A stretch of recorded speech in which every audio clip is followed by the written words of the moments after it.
जैसे आपकी government, Modi ji government जो है, उसमें बाकी किसी मिनिस्टर को लेकर कभी ऐसी बातें नहीं आई। नमस्ते किया गया, आप आपके हाथ ऐसे हैं, आपकी बॉडी लैंग्वेज को लेकर सर क्वेश्चन वो करते हैं। विश्वास है। वो जो फोटो आया था ना, हाँ। उसमें पहले वो मेरे पास आए, मैंने उनको नमस्कार किया। Y always Nitin Gadkari sir? तो मैं अपनी क्रेडिबिलिटी इतने लोगों के उनके मेरा कोई नुकसान नहीं होता।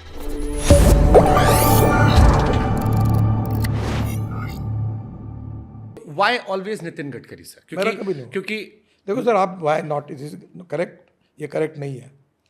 इस देश के पत्रकारों ने मेरे ऊपर प्रेम किया है।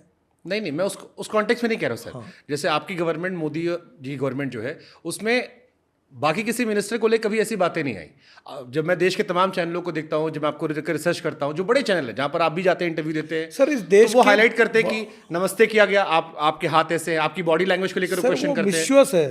वो जो फोटो आया था ना, हाँ। उसमें पहले वो मेरे पास आए, मैंने उनको नमस्कार किया और मैंने हाथ नीचे किया और वो आगे निकले। हाँ। फिर मेरा फोटो दूसरे को नमस्कार मेरा निकाला और कहा कि मैंने नमस्कार नहीं किया।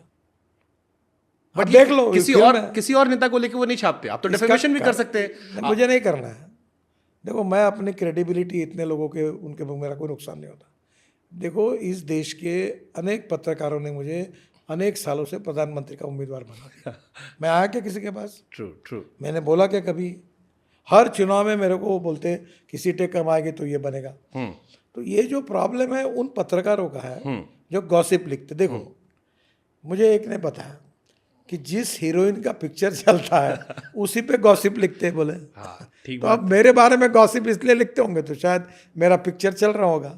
अब मैं क्या कहूँ? नितिन गडकरी जी वो शख्स हैं जिनके लिए बीजेपी के राष्ट्रीय अध्यक्ष बनाने के लिए संविधान में परिवर्तन किया गया था, और आप एक पावरफुल पार्टी प्रेसिडेंट रहे, यंग प्रेसिडेंट थे आप। लेकिन अब जब हम देखते हैं कि आपको संसदीय बोर्ड में जगह नहीं दी गई, केंद्रीय चुनाव समिति में नहीं रखा गया, आपको तकलीफ होती है सब चीजें? क्योंकि आप एक पावरफुल लीडर हैं, आपकी अपनी फैन फॉलोइंग है, और अभी भी लोग कहते हैं सर, ये लाइन में कंप्लीट कर दूं कि अभी भी गडकरी जी उन नेताओं में से हैं जिनके यहाँ लोग आ सकते हैं, मिल सकते हैं, वो गैप नहीं बना उनका। देखिए, तो ये बुरा लगता है आपको? मैं एक बात पे विश्वास रखता हूँ कि मंत्री बन जाता है वो एक्स मंत्री होता है, अध्यक्ष बनो जब बनता है वो एक्स अध्यक्ष हो जाता है, एमएलए होता है वो एक्स एमएलए होता है, एमपी होता है वो एक्स एमपी होता है। कार्यकर्ता कभी एक्स कार्यकर्ता नहीं होता। मैं इस विचारधारा के लिए और संगठन के लिए काम करने वाला एक कार्यकर्ता हूँ। ये मेरा पद मुझसे कोई नहीं छीन सकता, और किसको बनाना या नहीं बनाना ये मेरा अधिकार नहीं। ये पार्टी अध्यक्ष और है, बनाए तो ठीक, नहीं बनाए तो ठीक। किसी ने नहीं बनाया तो मेरे को तकरार नहीं करनी है। अब मैं कल जम्मू कश्मीर में जा रहा हूँ, पार्टी ने कहा जाना है, गया।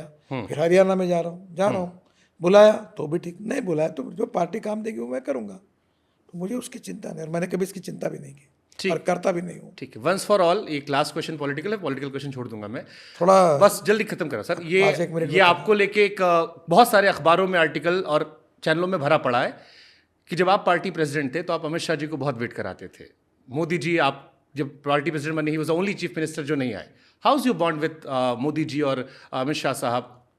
देखिए, Modi ji, and is it true जो ये घटनाएं छपती हैं आपको लेकर कि आपने वेट करवाया था अमित शाह जी को? देखो, मोदी जी हमारे नेता हैं और उनके नेतृत्व में हम काम कर रहे हैं, और उनकी नेतृत्व में सरकार को सफलता मिले, और जो विचार परिश्रम करके मेहनत करके वो देश के लिए कर रहे हैं उसके लिए हम जितना कर सके कंट्रीब्यूट करें।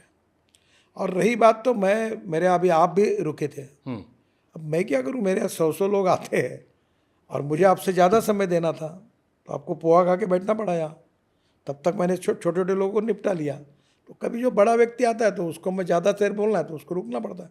आज आपको भी रुका है, तो मेरा उद्देश्य तो खराब नहीं था। ट्रू। तो अब ये तो क्या, इसमें कभी मैंने ऐसा नहीं किया। पवन सिंह जी से आपके रिश्ते हैं? भोजपुरी मैं, मेरे सब दुनिया भर के सब अच्छे बोले। मुझसे किसी ने कहा कि आपको भोजपुरी बड़ी पसंद है। अब हमको, आप मराठी भोजपुरी बड़ा कल्चरल डिफरेंस, और फिर पवन सिंह का नाम गानों में भेंट हो रहा था, फिर आप गाने के भी शौकीन। सर, मैं सभी भाषाओं के गाने सुनता हूँ। आजकल मैं भूपेन हजारिका का गाना सुनता हूँ बहुत। मैं अलग अलग, मुझे जावेद अख्तर और गुलजार बहुत पसंद है। वीर ज़रा उस पर चित्र में उसके बहुत गाने में। कौन सा गाना? सभी अच्छे हैं। तेरे लिए, हाँ बिल्कुल, दो पल रुका। देखो, मदन मोहन का संगीत है, वो मर गए, उन्हें ट्यून बना के रखे थे। कितने सालों बाद रिलीज किया गया? बहुत सुंदर है। देखो, मैं मराठी सुनता हूँ, संगीत सुनता हूँ। देखो, मैं आपको एक बात बताता हूँ, मुझे ना किसी के इंटरव्यू से मतलब है, ना कोई अखबार वाले से मतलब है। जिसने अच्छा कहा वो भी अच्छा, बुरा कहा वो बुरा कहा।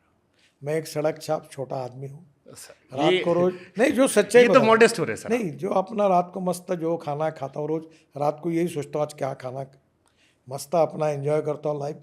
देश के लिए, समाज के लिए, घर परिवार संभाल के काम करता हूँ। जिसने मुझे अच्छा कहा उसका भी भला, जिसने मुझे बुरा कहा उसका भी बुरा। अखबार पढ़ना बहुत कम हो गया आजकल, एक आध बार थोड़ा देख लेता हूँ। टीवी लगभग सुनता नहीं हूँ। आपकी ये जो यूट्यूब पे आते तो उसमें भी ज़्यादातर गाने सुनता हूँ। कौन कौन से गाने? बहुत अच्छे हिंदी मराठी गज़ल सुनता हूँ। अदनाम सामी को सुनता हूँ। और अभी आपको मालूम है मेरा वो महमूद का लड़का है ना, आ भी जा वाला, कौन अपना लकी अली। लक्की अली, वो मुझे बड़ा पसंद, उसके गाने सुनता हूँ।